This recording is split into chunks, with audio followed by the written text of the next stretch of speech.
HOD, may I indicate that we have all received the presentation. So instead of waiting for the technical glitch to be sorted out, you may continue and we can follow on the devices that we have.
List of those municipalities that benefited from the grant and the amount that they then received. I will not go into the figures.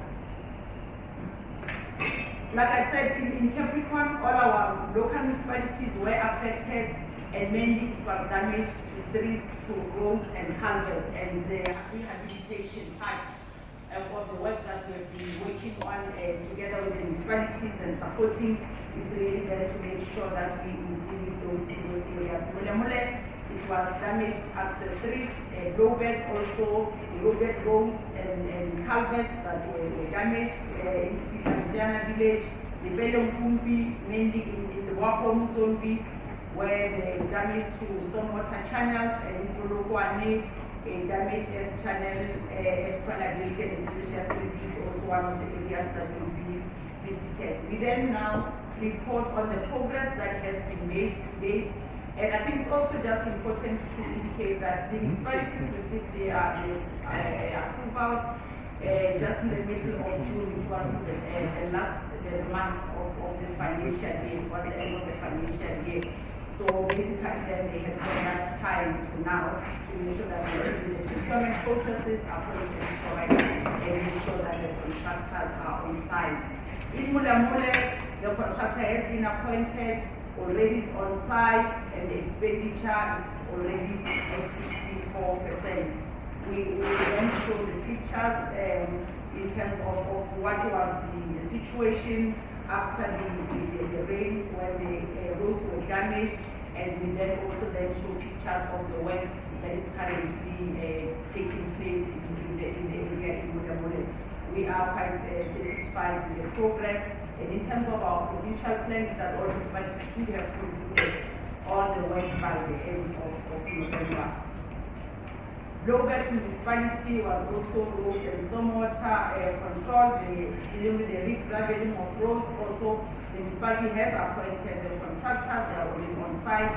They are also at 64% expenditure in terms of the work that is happening. And these pictures here, just so all of the members, before, after the rains, before the work started, and what is now happening in terms of the work that is happening in that municipality.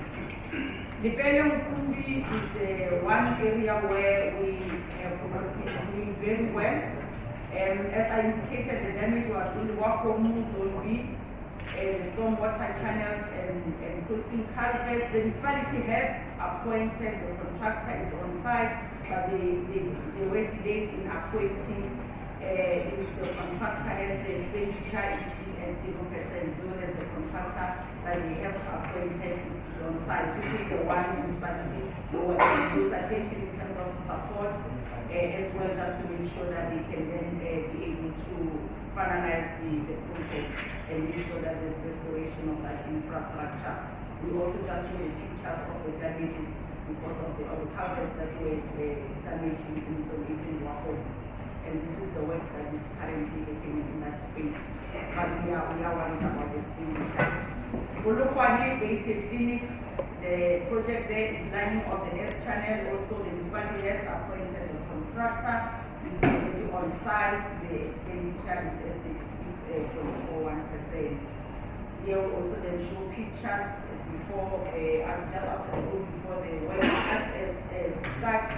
And this is the work currently being undertaken to restore the channel the district. These are just the pictures showing the work that is happening. This is also one of those projects that is being visited by one of the members of the committee. In Mupani district, Greater Giyani, Greater Letaba, and Greater Zanini were also affected. And in Greater Giyani, it was internal streets. Greater Letaba also had to deal with regraveling of roads, potholes, and in Greater Zanini also it was basically roads and stormwater infrastructure at the Little Farm and Joanna Primary Schools. In terms of the progress to date, is that in Greater Giyani also the contractors have been appointed, they are on site, and the expenditure to date is 44%.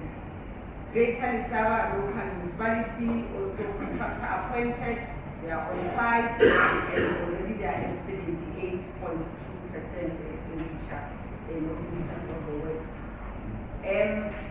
Lastly, Greater Zanini, also the contractor has been appointed, is already on site, and the projects are already at 91% expenditure, and this also projects that will be visited. And we also then show the pictures of the status before the work began and the work that is actually being taken in those areas. Lembe district, the damages we had in Musina, Makado, and Police Chabani. In Musina, it was also damage to access streets, Makado, stormwater drainage systems in a number of villages that were affected there. Police Chabani, it was a street in Kareni C. Musina, the contractor has been appointed, is on site, and as of now, the expenditure is at 45.6%. Makado municipality also, they have appointed the contractor, is already on site, and the project is already at 81%. Collins Chavani, also they have appointed the contractor, is already on site, and the expenditure is at 42%. The main challenge that we faced, as I indicated, was in the Rebellion Kumbi, that is at 0% expenditure. However, the contractor has been appointed and is on site. And the interventions that we put in place to ensure that we can have the projects completed on time is that both the national and the provincial disaster management centers, supported also by MISA, in some instances continue to conduct monitoring and evaluation of the grant spending of all the 10 municipalities. We have various fora as part of our institutional arrangement where the teams work together with the flood committees to regularly meet and address the challenges, particularly for Limpopo and Messina. Initially, Messina was also trailing behind, but they have managed to really deal with a lot of the issues, and they are quite on board now. It is only Limpopo that we still want about. These are the projects that we visited as part of the program, and those are the ones where we have mentioned the pictures of what the members will see when we go to visit projects. In conclusion, Chair, is just to indicate that the center, the provincial center, together with all the agencies, we have profiled the risk in the areas, and will continue to intensify collaboration and cooperation just to ensure that not only are we prepared for disaster, we mitigate it, but also when disaster strikes, we are then able to respond on time. Thank you very much. Well, thank you very much for the presentation, and also thank you for forwarding the presentation timelessly to us so that we could have perused it. I'm sure the honorable members have worked through the presentation and that they want to be responded to and other issues to be highlighted. We've also been joined now by the Honorable Jamale, who is a member of the committee, and he is a member of the National Council of Provinces. Welcome, Honorable Member. Is that the last presentation, MC? There's no further presentations? Social development, is there anything?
No, thank you very much, Honorable Chairperson, for the opportunity and good morning to all members of the committee.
So, Chair, let me indicate that the Department of Social Development, as you are aware, its mandate is nothing else but to provide a comprehensive support to the vulnerable and the poor in the form of even providing social protection services to those that are unable to fend for themselves.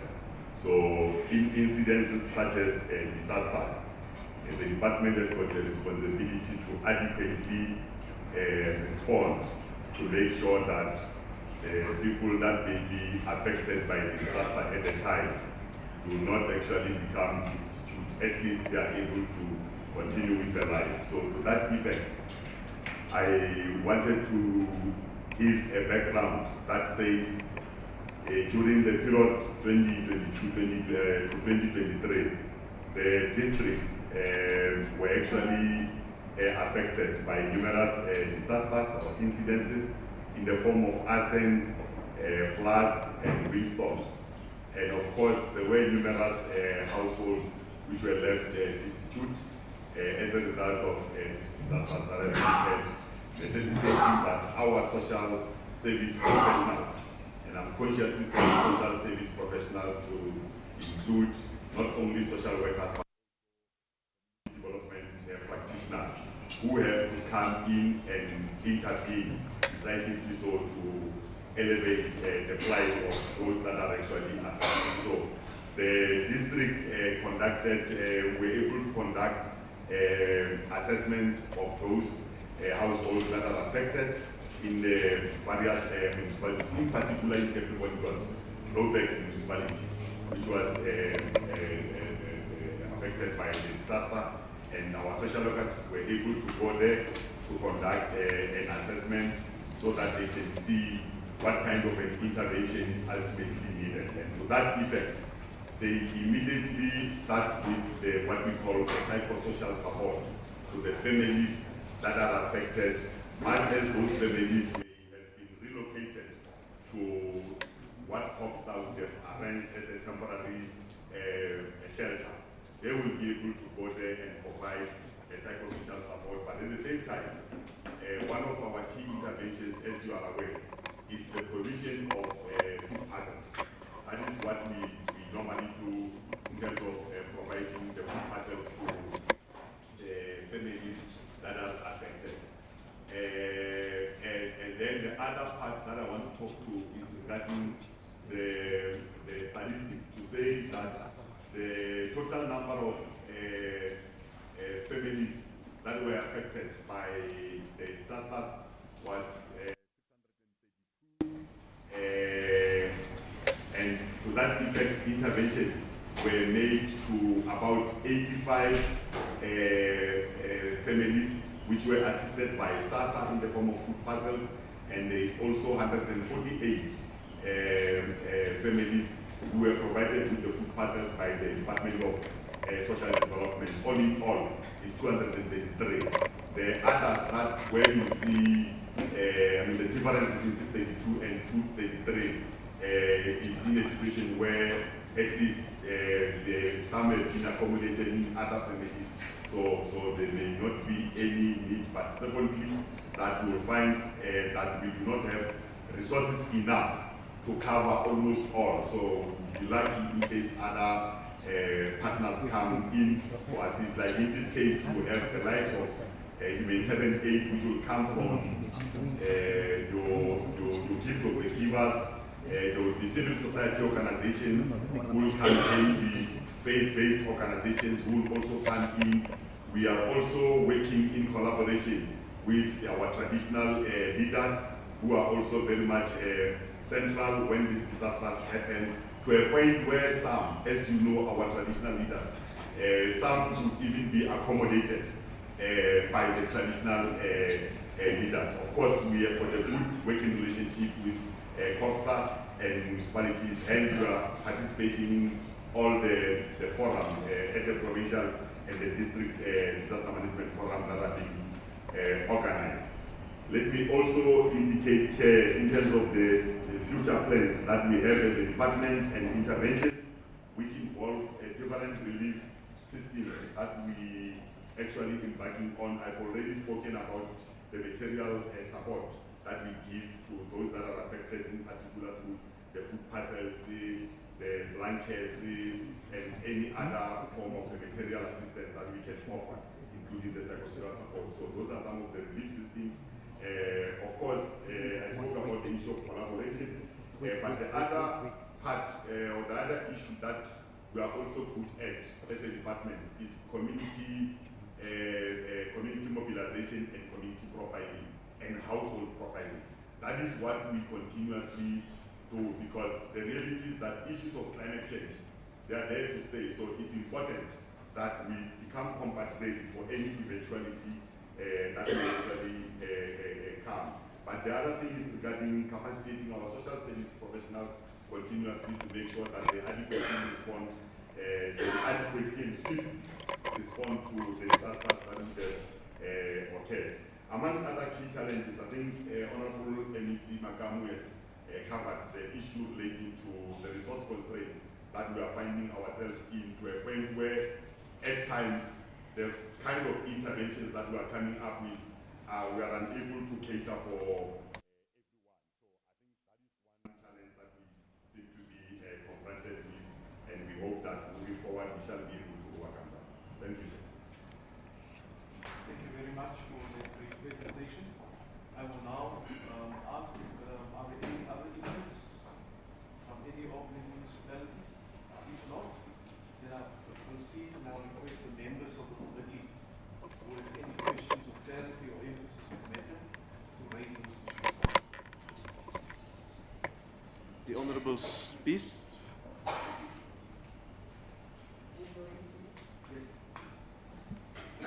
Thank you very much, Chairperson, and thank you for the presentations. I think the first point of concern that I think I will raise, and I'm sure colleagues, is the disaster management center. Because before the MEC have highlighted that we also know, and reports have been given to us, that Limpopo is one of the provinces that is totally under-resourced when it comes to disaster management center. You mentioned that. I think what we want to know is what is the plan of action, because you've mentioned, and we know the trend in terms of climate change. Anything can hit us at any time, at any day. What is it that the province is doing in that regard? Also, in terms of Lepele Nkumbi, the 0%, what is the immediate plan of action, and why is that money was not spent? The head of social development mentioned their future plans, but there is a lot of gaps in terms of those future plans. When it comes to a disaster, and as you've rightly mentioned, that there's issues of food, houses left destitute, I do not get a good sense of exactly what it is that the Department of Social Development is planning with regards to assisting people other than SASSA and other entities. So I would just like to stop there. Thank you. Thank you very much, Chair. Let's appreciate both presentations from the MECs.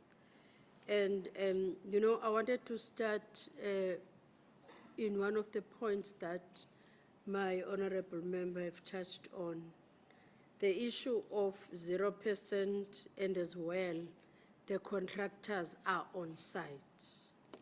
And if you're saying the contractors are on site, does it mean you have concluded the process of a supply chain process? If yes, is there a work that is being done since they are on site? Because it's just saying they are on site. Would like to know percentage of work that they've done already, and also the spending. Because if you listen to the MEC for social development, was also crying about funding that is needed. How do you balance the two, underspending versus a need for funds to be given to the province? And the other one, you have said, MEC Yekokta, that you have set up a monitoring process for the 10 municipalities on the spending of the grant. And I am not sure the grant you are referring to, is it the normal grant that the municipality is receiving, or is specifically for what we are here for? If yes, I did see the figures in terms of spending by municipalities. And one point, the process is slow. Finally, they had the contractor, and there's also spending, and this spending is up to 64%. You just cannot make sense of that. Can you please explain that to us? Thank you. Honorable Batka. Thank you, Chair. Let me also add my voice to welcome the presentations that were put before us. I have just made two clarities, Chairperson. One, in terms of money received for the disaster, it was 40.4 million rands. Whilst the budgeted amount was 340 million, or 340.5 to be specific. Now, what I want to check is what is it that the provincial government is doing to address the 300 million funding shortfall or deficit in trying to meet up to cover the damages through the disaster that happened. The second one, Chairperson, is more on infrastructural development within Polokwane specifically. Because there's a problem that emanated out of the disaster itself. Now, what I want to check specifically, how is the municipality improving its drainage system as to mitigate against the severe or future flooding incidents that could happen? Thank you, Chairperson. Thank you. Are there any? Yes, Chairperson, I think the biggest part of my questions or clarity was touched by my colleagues. But as what I can understand from the presentations that was given, the biggest issue seems to be resource constraints. And as my colleague have just said, with the disaster management grant received of the 40.4 million, if you can you maybe give us an estimate, or if you can tell us firstly, what is the total current budget for disaster management for the province, and what is the shortfall? And then if you can also then explain to us, as the other colleague has said, in the same instance, there is underspending on the grants and the budgets. So if you can maybe just give us some more figures as to how you're balancing that.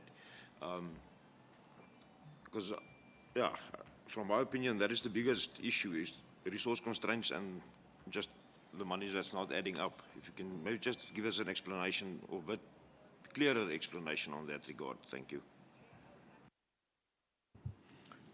Okay. There are requests for another two questions from my left-hand side. Let me allow that. Apologies for that, Chair. It just came up when the colleague at the end was mentioning it, and I'm just latching onto that because it is said that the estimated financial impact of the floods is at 340.5 million, yet you only applied for 40.4 million. So we need clarity on what are you doing about the 300 million rand shortfall. Honorable Magneta. Chair, from my side, the issue of the disaster center, Because the MECs are saying the province is prone to disasters, but they didn't go to details as to what exactly that makes them not to have a disaster center. You know, we're here also to help rather than to be here as police to police you. So want to have specifics as to reasons behind you struggling to have a disaster center, yet you are a province that is prone to disasters. Thank you. Thank you very much. I will hand over now to the MEC and any other relevant official or politician to respond to these questions. Thank you. Thanks very much, Honorable Chair, and thanks for members for have raised the questions for clarity in our presentations. I will try to answer some of the questions. Maybe I will choose those that I believe they are simple, and then I will allow my HOD and the others to take the ones that I think they are difficult. But let me start with the one-year disaster management center. Even before you come, and even before you probe on it, it's us who raise it that we see that there's a challenge. We do have a building which is not necessarily fit for purpose. But when I go there, like I said, I will find storage. Blankets will be there, the people will be there, but we don't think it contains the necessary requirements that a disaster management center. You will see in some instances require where they will be changing rooms for people to be there so that they are always available. So we do have a plan, and we have got maybe two possibilities that we are looking at. We have already started to want to partner with the district because the district, Capricorn is here and the Polokwane is here, and the capacity of the two municipalities can be utilized to combine with the provincial disaster management. So there is a plan that we are currently, in order to use the resources efficiently, not just to have the one for Coxstar there, the one for the municipality there. We are collaborating with our local municipalities and districts to want to get one disaster that will be able to cater for the entire province. So the plan is there, including how do we relocate those people to access these things. Like I said, I personally visited, I engaged with all the officials of the disaster in that disaster management center. The only thing we're raising, which is also contained in your reports, is to show that it is not necessarily at a level that we think should be there in order to respond to the disaster that we have. The other issue raised is the issue of Limpopo. I think I was asking if we have got one official from Limpopo local municipality that can be able to help when procurement has been done and the contractor is on site. If there could be a physical progress, what about the expenditure? I think, yeah, you will come to that. You can be sitting. She will be able to clarify that part. But the municipality itself, it's a municipality that we are giving attention. I must hasten to indicate to you that out of the 27 municipalities that the province has, there were only 3 municipalities that were categorized as dysfunctional municipality. And Limpopo was one of those. And we have already started to have targeted support. The main challenge of the municipality was that they did not have the senior management of the municipality. And as I speak, the processes are there. We are giving them support. And I think even the official that is going to respond here from Limpopo, it's a seconded official between us and MISA to make sure that we give support to the municipality. And I think they will be able to help on that issue. And I think you can come handy on this question. I think 3 members have raised it. The issue of the shortfall, 40.4 against the 384. That is what we assessed and felt we need that money and made application for that money. But we were only given 40.4. That's what we have received. So I can be happy if honorable members, as you compile your report, go to National Assembly that Limpopo still requires our support.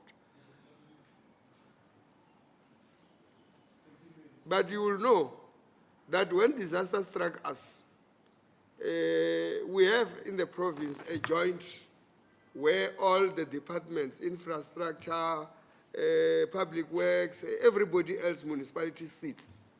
So it will not like when we don't have this money, we will not try to repair the area on the basis that we don't. Out of our own funding, from the municipalities, out of our own funding, or grants with other departments when we did not necessarily receive the funding, we continue to restore the areas ourselves. So, but we can be, like it very well, Honorable Chair and members, that part of the recommendation will be that application by the province was done, but we could not necessarily get what we required. Is this what we got? This is what we are trying to spend. And we can commit. If you see, and I had a question, where is the spending? In each and every project that got a funding, we gave the spending. Some are at 64, some are at 36. But with the monitoring that we have, we can confirm that by the end of November, all of them will have spent the money and completed the projects because already the projects are in session. You will also be able to see. But like I said, I will hand over to my HOD, to the HOD, and you will have more details from Lipele Nkumpe when we allow my sister to clarify more details or give more details on that. Sis.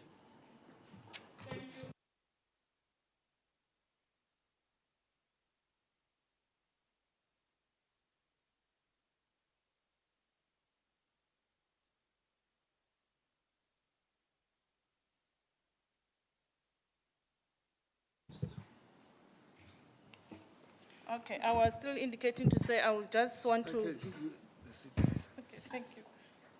Just a bit of background of the delays, not getting into too much details.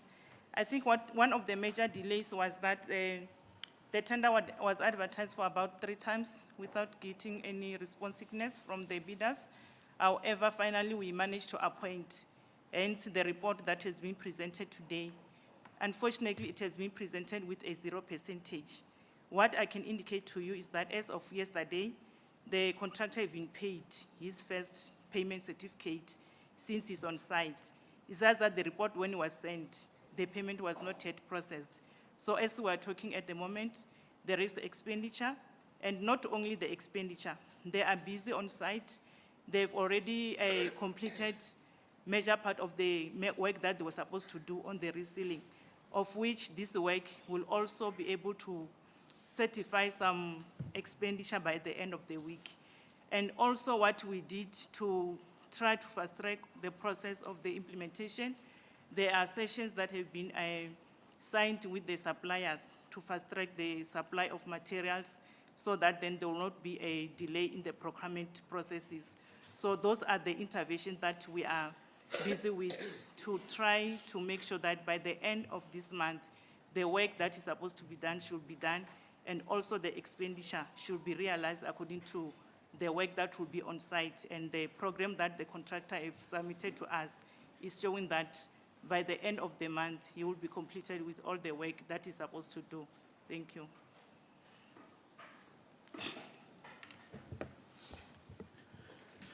Is there any further responses? Yes, madam. HOD?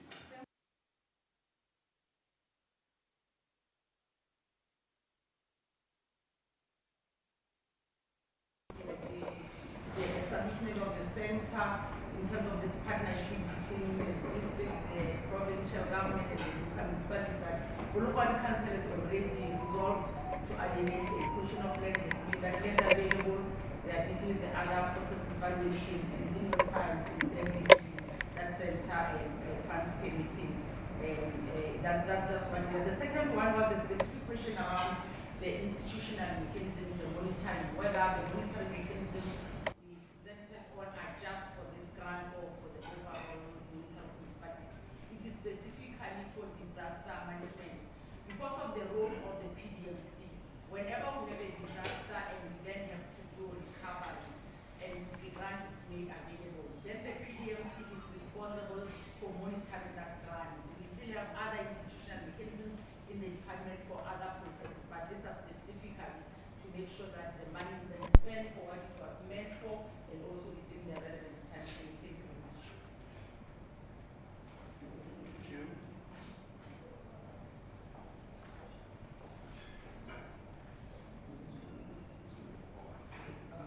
Pet.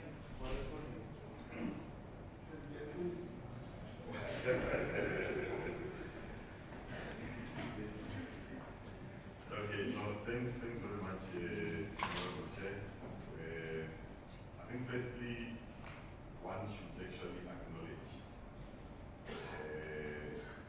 the fact that our future plans, as articulated earlier, are not actually sufficient or comprehensive enough to respond to the kind of natural disasters that we oftentimes encounter, especially given the fact that the magnitude of the disasters that we oftentimes have, Limpopo in particular, are in such a manner that they need a comprehensive kind of an approach, and we shall be able to beef up the future plan to that effect, so that we can be able to make sure that we are responding adequately to the incidences of disaster. So I just wanted to acknowledge that, but also to indicate that we have got an obligation to also strengthen our integrated approach with various sectors, which includes government departments, municipalities, but also other sectors in the form of civil society organizations and other humanitarian aid organizations. I think we do have that obligation, and we will be able to do that, including strengthening our collaboration or working together with SASSA, because oftentimes we depend on the SRD grant from SASSA. They are able to intervene in a much more bigger way than the department. So I think we'll be able to take that into consideration. So I think that is just what one wanted to acknowledge there, that we'll be able to improve the future plans that we have. Thank you. Thank you. Are there any further questions or any further matters of emphasis? Honorable Swiss. Thank you, Chairperson. Thank you for the clarity on the status of the Lepelele Nkumbi municipality, which is now quite obvious why they are not performing, because they have been identified as dysfunctional. One of the issues that you have mentioned is that there was issues with the senior management appointments. Have the issue since been dealt with, or is it being dealt with as we speak? And will that possibly improve the situation? And then what other government intervention is there currently in this municipality? Is there any Section 154 intervention or 139, just to get a sense of how bad it is, so that we know? Because one of the other things that I do is that I sit on COCTA as well, so I would like to know. Thank you. You may respond to that, MEC. Thanks very much, and thanks for the question. When I was responding, I showed a number of things we are trying to intervene. I even indicated that the lady that will come and respond, it's a seconded official, which is between us and MISA to go and help in the support. But also the district that's here, they have also seconded some officials to support. But it's not only there, as the MEC responsible for corporate governance, we are busy supporting the municipality to appoint senior managers. I think number of their positions are at the level where they have.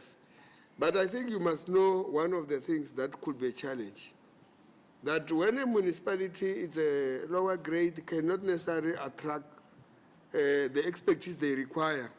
You find that they go for an interview. I know in one of the positions they did, all the candidates got a basic competency level, the three of them. Now you can choose to proceed to appoint, but you also have to have a program in place to support such candidates. And you know what the regulation says today when a person got a basic. But I can assure you, the municipality is receiving the necessary support. That's why we will be able to see them even finishing the grant. The HOD spoke about other grants like MIG. We are supporting them within our internal capacity to make sure that they perform on that regard. But we have not gone to Section 139 for the municipality. We feel we should have shown a course as government, a support that we give without necessarily going like it's a punishment of Section 139.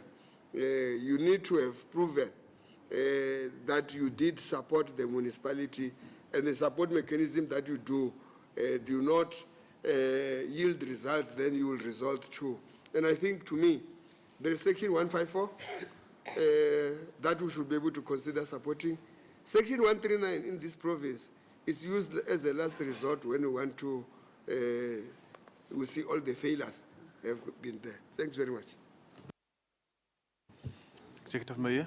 Well, thank you very much. Perhaps just to add on what the MEC has said in terms of the support which we are providing to Limpopo municipality, I can then confirm that also as the district municipality, we were able to second 4 of our officials. The first one was we seconded a senior accountant and also a chief audit executive who also was responsible to ensure that at least they are able to improve their audit outcome. Limpopo is the only municipality within the district which regressed in the previous audit outcomes, and I can confirm that they were also able to submit their AFS on time. And in terms of legal, we also seconded a legal person and infrastructure. We also seconded a infrastructure technician, and there has been some improvements together with the Department of Cox, the MEC. We are continuously monitoring that the municipality improves. Thank you very much. Thank you. Honorable Chabale.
But I just want to check how sustainable, how long is this settlement going to be?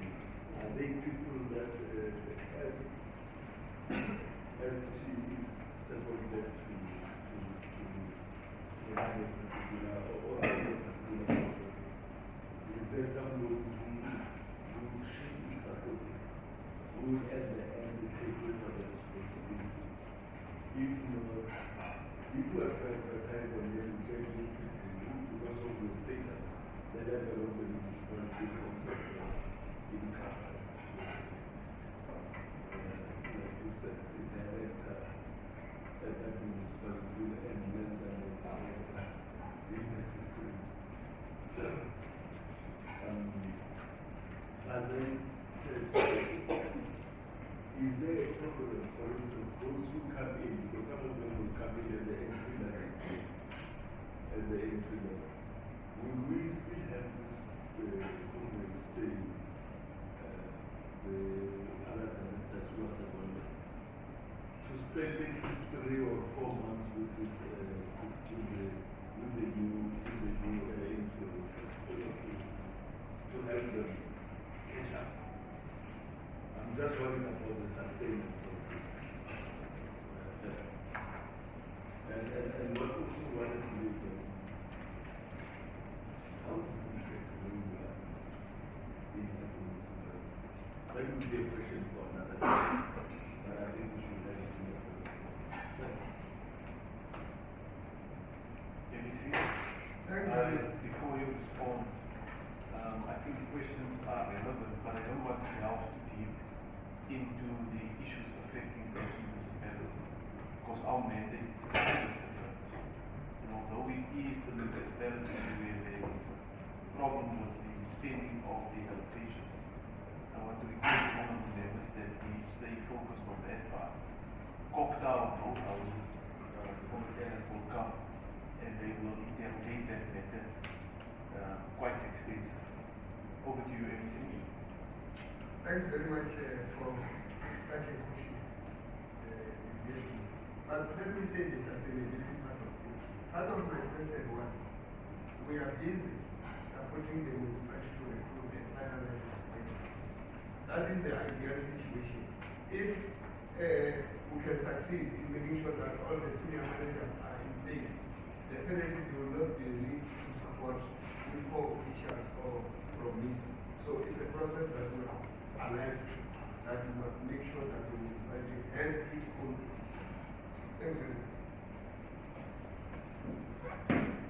Thank you. Are there any further questions? Any further questions of clarity that the members want to ask? If not, then we will proceed into the next part of the program. Where's the committee secretary?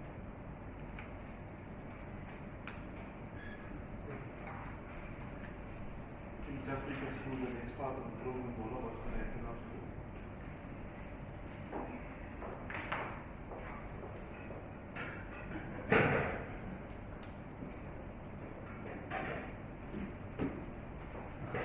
Thanks, Chair. The second phase of the program is site visits.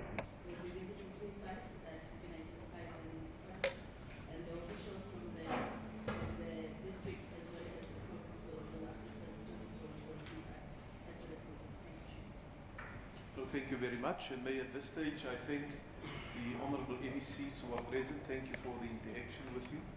We will, of course, go and have a look now at the different sites where work is being done so that we can do that assessment ourselves, and we will make, in terms of the mandate of the committee, the relevant observations, and also make certain proposals where necessary on how we can further expedite this important work. May I appreciate what has been done thus far and wait in anticipation that we sort out what that other municipality is not doing what it's supposed to do. And the province, as the MEC said, has an obligation to assist them, get them to that point before we go beyond that. But thank you very much. Thank you also to the honourable members who are present from the legislature as well as executive mayors and the MCs who are here. Thank you very much. We will now proceed then with the site visits. Thank you. I think my apology will be given as I will attend other meetings, but I have got enough team to support you.